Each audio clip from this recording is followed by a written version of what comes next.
तो क्या क्या लेके जाना है, अगर कोई इंपॉर्टेंट चीज़ है तो सच में मुझे लेके जानी चाहिए या नहीं लेके जानी चाहिए, आज समझते हैं। जिस भी स्कूल जिस भी कॉलेज से बिलोंग करते हो उस कॉलेज का स्कूल का आईडी लेके जाओ। अगेन वाटर बॉटल अगर लेके जाना है तो ट्रांसपेरेंट होनी चाहिए, अगर उसके ऊपर कोई स्टिकर है ये है तो निकालना पड़ेगा या फिर वो निकालेंगे सेंटर में। यहाँ मुझे लेट नहीं होना है। आपको 10:30 को अंदर बिठाया जाता है बच्चों। एक छोटा सा डेयरी मिल्क खाया ना तो पता है एक शुगर रश होता है, शुगर रश से क्या होता है हम बहुत एक्टिव फील करते हैं। अरे भाई रुको रुको, आपके लिए बहुत बड़ी चीज लेके आया हूँ। महाराष्ट्र बोर्ड्स के एग्जाम में मचाना है। चैप्टर वाइज इंपॉर्टेंट क्वेश्चन चाहिए, वो भी with hand written solutions. Sir previous year papers चाहिए विद डिटेल सॉल्यूशंस। ये सब मैं आपको देने जा रहा हूँ, वो भी बिल्कुल फ्री। आपको सिर्फ देने होंगे 30 सेकेंड्स और फॉलो करनी होगी 3 सिंपल स्टेप। स्टेप 1, हमारे यूट्यूब चैनल गणित अंक को सब्सक्राइब करना है। नंबर 2, डाउनलोड करना है गणित अंक ऐप और साइन अप करना है। स्टेप 3, आपको वो स्क्रीनशॉट हमें व्हाट्सएप करना है इस नंबर पर। आपका स्क्रीनशॉट मिला और हम आपको ऐड कर देंगे हमारे महा रिवीजन कोर्स में। इसमें आपको मैथ्स ही नहीं, फिजिक्स, केमिस्ट्री, इंग्लिश, कंप्यूटर और कई सारे सब्जेक्ट्स के बहुत सारी चीजें मिलने वाली है। अगर हम आपके लिए इतना कुछ कर रहे हैं तो आपका भी इतना बनता है ना, तो इसीलिए गणित अंक के साथ पढ़ोगे तो हमेशा आगे रहोगे। All the best. हेलो बच्चों, वेलकम टू गणित अंक। बोर्ड एग्जाम अब बस 1 और 1.5 दिन कह सकते दूर है, बस 1.5 दिन। तो बच्चों हम प्रिपरेशन तो कर रहे हैं, हम पढ़ाई कर रहे हैं। पहला पेपर इंग्लिश का है, 10th को है।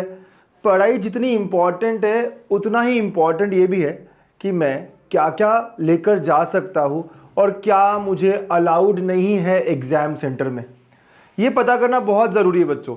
कई बार मैंने देखा है कि बच्चे सेंटर में चले जाते हैं और ऐसी चीज़ें लेके चले जाते हैं जो उन्हें नहीं लेके जानी चाहिए थी। बच्चे मोबाइल फ़ोन लेके चले जाते हैं, कुछ इंपॉर्टेंट चीज़ लेके चले जाते हैं और फिर वहाँ बोलते हैं सर अब इसको कहाँ रखें, ये तो मेरा बहुत इंपॉर्टेंट है, ये तो बहुत महंगा है। वहाँ पर आपको बाहर ही एग्ज़ाम सेंटर जहाँ पे भी एग्ज़ाम हो रहा है उसके बाहर ही बैग आपको रख देनी होती है। तो क्या क्या लेके जाना है, अगर कोई इंपॉर्टेंट चीज़ है तो सच में मुझे लेके जानी चाहिए या नहीं लेके जानी चाहिए, आज समझते हैं। ठीक है, ये वीडियो छोटा सा रहेगा लेकिन बहुत इंपॉर्टेंट रहेगा, अच्छे से देखना। ठीक है, सो बच्चों एग्जाम आ रही है, डर सबको लग रहा है। आई नो आप सब लोगों की हार्ट बीट थोड़ी तेज हो गई होगी। खुद को कहो ऑल इज वेल, है ना, सच में काम करता है। ऐसे हार्ट पे हाथ रखो और कहो ऑल इज वेल। अपने हार्ट बीट को स्टेबलाइज करो। राइट, मुझे पता है कि सर क्या होगा, इतनी एंग्जाइटी है, अच्छा कर पाऊंगा क्या, अरे यार 1.5 ही दिन बचा है, अरे यार 2 ही दिन बचा है, अरे यार बहुत काम टाइम है। ठीक है, लंबा सांस लेना है और खुद को कहना है कि मैंने पहले भी बोर्ड्स दिया है, मैंने पहले भी मचाया है, इस बार भी मचाऊंगा। आप सब अच्छा करने वाले हो। राइट, सो क्या कहना है खुद को, दिल पे हाथ रख के ऑल इज वेल, और आराम से जितना बेस्ट कर सकते हो, जितने टाइम में रिवीजन करना है, कुछ बचा हुआ पढ़ना है, आराम से करना है। ठीक है, तो चलो आज संडे है, पेरेंट्स भी घर पर होंगे, भाई बहन भी घर पर होंगे। फटाफट फटाफट आज ही क्या क्या लेके जाना है, आधा घंटा देंगे और पूरा पैकिंग अपना बैग जो भी हम लेके जाने वाले हैं उस दिन सेंटर पे, वो आज तैयार कर लेंगे। ठीक है, तो क्या क्या लेके जाना है, तो सबसे इंपॉर्टेंट पहली चीज़ है हॉल टिकट। एडमिट कार्ड कहो या हॉल टिकट कहो। राइट, तो आपका एग्जाम का हॉल टिकट। और बच्चों एक खास बात, ओरिजिनल तो लेके जाओ लेकिन साथ में क्या करो, जेरोक्स भी लेकर चले जाओ। और जेरोक्स जो अपने बैग में रख देना या अपने पर्स में रख देना, जिसमें भी आप रख सको। ठीक है, क्योंकि अगर गलती से एक आध चीज़ मिसप्लेस होगी तो आई शुड हैव बैकअप। तो आप जो हॉल टिकट है वो ओरिजिनल आपके कॉलेज से, आपके स्कूल से आपको मिला है, साथ में कोई 1-2 जेरोक्स भी उसकी निकाल कर रख दो, इंपॉर्टेंट है बहुत। उसके साथ साथ आईडी, यानी अपना कॉलेज का आईडी, स्कूल का आईडी। ठीक है, तो आप जिस भी स्कूल जिस भी कॉलेज से बिलोंग करते हो उस कॉलेज का स्कूल का आईडी लेके जाओ। सो ये 2 चीज़ें सबसे ज़्यादा इंपॉर्टेंट है ना, तो एडमिट कार्ड या हॉल टिकट प्लस आईडी। ठीक है, आईडी समझ रहे हो ना, कॉलेज आईडी या स्कूल आईडी। ठीक है, तो ये 2 चीज़ें आपको लेके जानी है। इसके बाद जो नेक्स्ट इंपॉर्टेंट थिंग है, पेन लेके जाना। और पेन जो है, जेल पेन, ये पेन वो पेन नहीं, बॉल पेन चाहिए होते हैं। राइट, बॉल पेन समझते हो ना, तो आप ब्लैक और ब्लू ये 2 ही कलर से लिख सकते हो बस, ब्लैक और ब्लू। राइट, ग्रीन, रेड, ये सब जो चेक करता है उनके पेन्स होते हैं, आपको अलाउड नहीं है यूज करना। तो आप ब्लैक और ब्लू ये 2 पेन लेके जा सकते हो। 4 लेके जाओ, 2 ब्लू 2 ब्लैक चलेगा। और अगर पाउच लेके जाना है आपको तो पाउच भी ट्रांसपेरेंट होना चाहिए। ऐसे नहीं कि यार सर ये तो मेरा फेवरेट पाउच है, ये बहुत अच्छा दिखता है, इसको लेके जाएंगे, नहीं। ट्रांसपेरेंट पाउच, इस तरह दिखने वाला। उसके अंदर आपको जो स्टेशनरी लेके जानी है आप लेके जा सकते हो। कुछ लेटर से स्केल हो गया, पेंसिल हो गया, इरेजर हो गया, राइट। लेकिन पेन बहुत इंपॉर्टेंट है, एक ब्लू और एक ब्लैक, ठीक है। तो ये आपका होना चाहिए क्योंकि पेन से लिखना है, बाकी मार्जिन वगैरह डालने के लिए लगेगा, नहीं तो आगे वाले को मांग रहे हो, पीछे वाले को मांग रहे हो, ऐसा नहीं होना चाहिए, ठीक है। सो ये बहुत इंपॉर्टेंट है, ये 3 चीजें समझ रहे हो, तो ये लेके जानी ही जानी है सब लोगों को, राइट। तो अपना पाउच बना लो आज ही, अगर ट्रांसपेरेंट पाउच नहीं तो फटाफट जाओ बाहर, 10 रुपये 20 रुपये का मिल रहा है, फटाफट लेकर आ जाओ। इसके अलावा और जो इंपॉर्टेंट चीज़ें जो लेके जा सकते हो, राइट, वो है water bottle. Again water bottle अगर लेके जाना है तो ट्रांसपेरेंट होनी चाहिए, अगर उसके ऊपर कोई स्टिकर है ये है तो निकालना पड़ेगा या फिर वो निकालेंगे सेंटर में, राइट। अगर आपको राइटिंग मटेरियल, राइटिंग पैड लेके जाना है तो वो भी ट्रांसपेरेंट लेके जाना पड़ता है। लेट से आपको राइटिंग पैड की आदत है, आपको ऐसा लग रहा है कि जो भी सेंटर मिला है वो पता नहीं इतना अच्छा होगा क्या। बहुत बार सेंटर गवर्नमेंट स्कूल्स भी होते हैं तो वहाँ पे डेस्क क्लीन नहीं होती या ऊपर नीचे होता है, आप लिख कैसे पाएंगे, राइट। तो आप राइटिंग पैड लेके जा सकते हो, लेकिन वो भी ट्रांसपेरेंट होना चाहिए, ठीक है।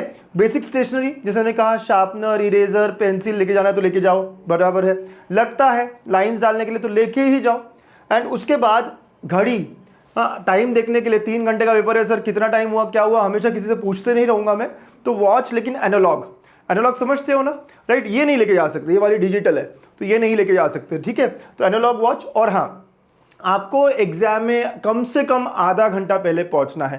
पहले पेपर के दिन तो मैं कहता हूँ 1 घंटा पहले पहुंच जाओ, क्योंकि पहला पेपर कहाँ है, सीटिंग अरेंजमेंट कहाँ भागना पड़ेगा पता नहीं। तो 11 बजे एग्जाम स्टार्ट हो रहा है, 10-10:15 के बीच में आप सब लोग पहुंच जाओ। तो इसी हिसाब से निकलो अपने घर से कि यार मेरा जो घर और सेंटर है वो आधे घंटे दूर है, 1 घंटे दूर है। ट्रैफिक को भी समझो, अगर आप पुणे मुंबई में रह रहे हो तो ट्रैफिक भी होता है, लोकल के टाइमिंग्स अलग होते हैं, राइट। एक छूट गई तो दूसरी, मतलब बहुत कुछ है ना कंसिडर करते हुए चलो, क्योंकि ये एग्जाम इंपॉर्टेंट है, यहाँ मुझे लेट नहीं होना है। आपको 10:30 को अंदर बिठाया जाता है बच्चों, और जो इन्विजिलेटर है वो आके आपके पेपर्स पे साइन और रोल नंबर और बारकोड चिपकाना वो सब कर रहा होता है। सो 10:30 आप अंदर चले जाते हो और 10 मिनट पहले आपको पेपर भी मिल जाता है, आपको नहीं पता हो तो। 11 से हमारा एग्जाम है, लेकिन 10:50 को आपको पेपर मिल जाता है कि आप ओपन करके सिर्फ देख सकते हो, रीड कर सकते हो, लिखना नहीं होता, कुछ करना नहीं होता, लेकिन रीड कर सकते हो, ठीक है। सो ये सारी चीज़ें हैं, क्या क्या लेके जानी है आई एम श्योर आप समझ रहे होंगे। और एक और खास बात, जो मैं जहाँ ऑफलाइन पढ़ाता हूँ या जहाँ मैं बच्चों को मिलता हूँ, मैं ये एक चीज़ करता हूँ सबके साथ, और आप भी ये फॉलो कर सकते हैं कि चॉकलेट, डेयरी मिल्क वो खा कर जाओ। एक छोटा सा डेयरी मिल्क खाया ना तो पता है एक शुगर रश होता है, और शुगर रश से क्या होता है, हम बहुत एक्टिव फील करते हैं, हमारी एनर्जी हाई हो जाती है। तो अगले 3 घंटे के लिए हमें इंस्टेंट एनर्जी या इंस्टेंट एक्टिवनेस मिल जाता है। तो एक डेयरी मिल्क अगर जाते आते 10 बजे आप खा लोगे तो अगले 3-4 घंटे आपको बढ़िया लगेगा, बहुत अच्छा हाई लगेगा, मतलब आप फटाफट लिख पाओगे, स्पीड अच्छी रख पाएंगे। तो ये मेरा आपको सजेशन होगा कि चॉकलेट आप खा सकते हो। ये हमेशा मैं करता था, डेयरी मिल्क 10 रुपये वाली मस्त वाली, ठीक है। तो ये हो सकता है, तो ये सारी चीज़ें आपको रखनी है। अब खास बात है क्या नहीं करना है। पहले तो लेट नहीं होना है, 10:45 को पहुंच रहा हूँ, भाग कर पहुंच रहा हूँ, ऐसा नहीं होना चाहिए, राइट। फिर अगर मैं लेट पहुंच गया, भाग के पहुंचा, ऐसे में मेंटली डिस्टर्ब हो जाता हूँ, मैं इतना फ्रेश नहीं फील कर पाऊंगा वहां पर, वैसे ही थका हुआ जाऊंगा। तो ये नहीं करना है मुझको। इसके अलावा कोई भी इलेक्ट्रॉनिक गैजेट अलाउड नहीं है, राइट। तो कोई भी, ना स्मार्ट वॉच, ना कैलकुलेटर, ना मोबाइल फोन। अब आप कहोगे सर मैं तो 1 घंटे दूर जा रहा हूँ, मैं मोबाइल फ़ोन ज़रूरी है मेरे लिए। अगर आप मोबाइल फ़ोन लेकर जाओगे तो वहाँ पर सेंटर पे आपको सबमिट करना पड़ेगा पूरा बैग के साथ। अब अगर उस मोबाइल फ़ोन को कुछ हो गया तो जिम्मेदार आप होते हो, ठीक है। वो कोई भी वहाँ रिस्क नहीं लेता।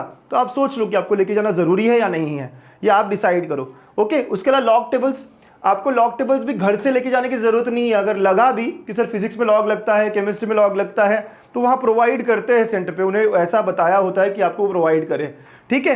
कोई खाने की चीज़ नहीं कि सर मुझे भूख लगेगी, चॉकलेट लेके जाता हूँ, बिस्किट लेके जाता हूँ, नहीं। अंदर सेंटर पे कुछ नहीं लेके जाना है, ना कोई रफ शीट लेके जानी है, ना कोई बैग्स अलाउड होती है अंदर, कुछ भी नहीं, राइट। और एक और बहुत खास बात, 10 मिनट पहले एग्जाम में आपको पेपर मिलता है, लेकिन आप उस पेपर पे कुछ भी नहीं करेंगे। कुछ बच्चों को आदत होती है कि ऐसे टिक करते हैं, ऐसे करते हैं, ऐसे करते हैं, कुछ भी नहीं करना है।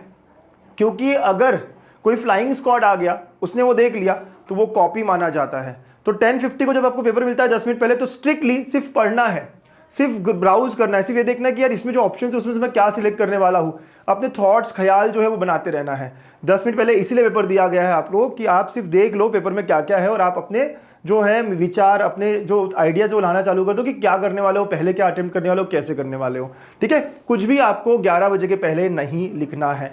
And the most important thing, don't panic during exam. कुछ डरना नहीं है। अगर एक आध क्वेश्चन नहीं आया, बहुत कुछ ऐसा लग रहा है नहीं आ रहा है, आराम से सारा पेन पेपर अलग कर दो, लंबा सांस लो और ओके 2-3 बार लंबा सांस लो, काम हो जाओ और फिर अगला जो भी क्वेश्चन है उसकी तरफ आगे बढ़ो। आप सब बहुत अच्छा करोगे, राइट। तो किट में क्या क्या लेके जाना है, क्या आप रेडी हो इन सारी चीज़ों की तरफ? अगर रेडी हो तो नीचे कमेंट करके लिखना रेडी, कि सर ये पूरा पाउच मेरा रेडी है। वीडियो देखने के बाद जब भी रेडी हो जाओगे फिर से आओ, फिर से लिखो रेडी।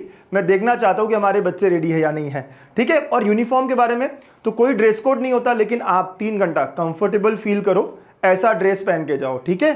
3 घंटा बैठना है एक जगह, हो सकता है फैन चले ना चले, एसी वाले रूम्स नहीं होंगे, है ना, पता नहीं सेंटर कहाँ मिल रहा है, क्या मिल रहा है, तो आपको गर्मी लगेगी, ठंड लगेगी, ये सब सोच कर आप कंफर्टेबल ड्रेसिंग में जाओ। 3 घंटा में पूरे कंसंट्रेशन के साथ बोर्ड्स का पेपर लिखना है, ठीक है। तो बच्चा अच्छे से पढ़ाई करो और पढ़ाई के साथ साथ ये सब चीज़ें भी ध्यान रखो।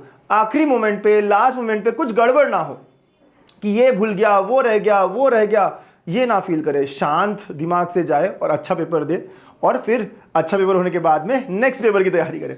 All the best. Ganitank Ankush sir हमेशा आपके साथ। बाय।